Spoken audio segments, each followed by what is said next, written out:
अहो श्याम भाऊ इकडे मेखरले कस काय मारला चक्कर? आलो बा पोरासाठी कपडे घ्यायले. ते तुमची सहल जाणार आहे म्हणत ना.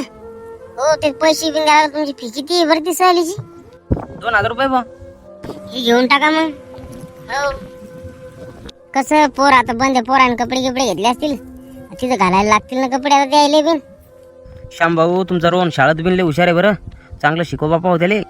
हो बा आपलं वय गेलं आता कामातच. नाही बाबा त्याला शिकवायचं आता चांगलं आम्हाला. तुमच्यासारखे आई वडील भेटायला खूप नशीब लागते बरं.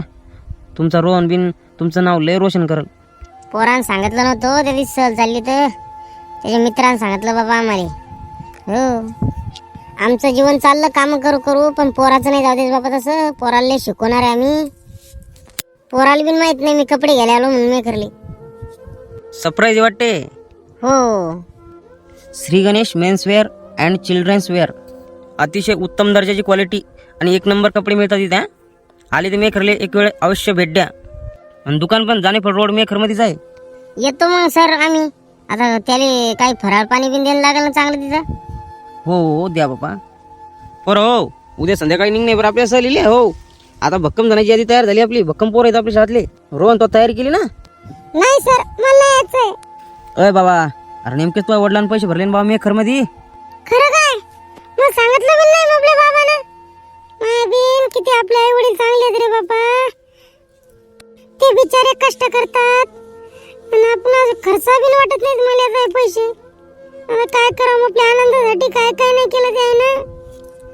जमलेला का रोहन या लागला आता येईल मजा कसच. रोहन तुपल्या वडील सारखे वडील भेटायला लय नशीब लागते बरं. त्याचं नाव चांगलं रोशन कर बाळा. हो लय कष्ट करतात रे. तुपल्याबद्दल लय चांगलं सांगत ते. आमच्या पोरासाठी लय जीव तुटते म्हणत बापा. एकूण ते पोरग आहे त्याचं जीवन गेलं कामात पण त्याचं जीवन नाही जाऊ देच म्हणे कामात. खरंच लय कष्ट घेतात बरं तुपल्यासाठी ते. खरंच सर लय कष्ट करतात होते. काहीच पाहत नाही तो ऊन वारा पाऊस. लय कष्ट करतात आमच्यासाठी. कपडे बिन आणले बाबा तुले. माय बिन इतका खर्च कशाला रे. माझ्या बापाच्या अंगावरच बनेल आणि ते फाटक आहे अजून बदलणं होणार राहिलं. चप्पल बिन नाही आपल्या बाबाच्या पायात. जोडा आपण फाटकाचे त्याने त्यासाठी घेत नाही पण आपल्यासाठी लेस काय काय करतात बाबा. बाबू आपल्या वडिलाले लेकराशिवाय दुसरं काहीच पाहिजे नाही बरं. फक्त लेकरांनी त्याचं चांगलं नाव मोठं करावं बस आपलं एवढं म्हणणं आहे. रोहन तुला आयुष्यात एक गोष्ट सांगतो.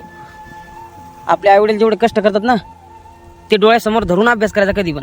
तुला कधीच काहीच कमी पडणार नाही. फक्त आई वडिलाचे जे कष्ट आहेत ना ते डोळ्यासमोर घेऊन अभ्यास करायचा कधी पण.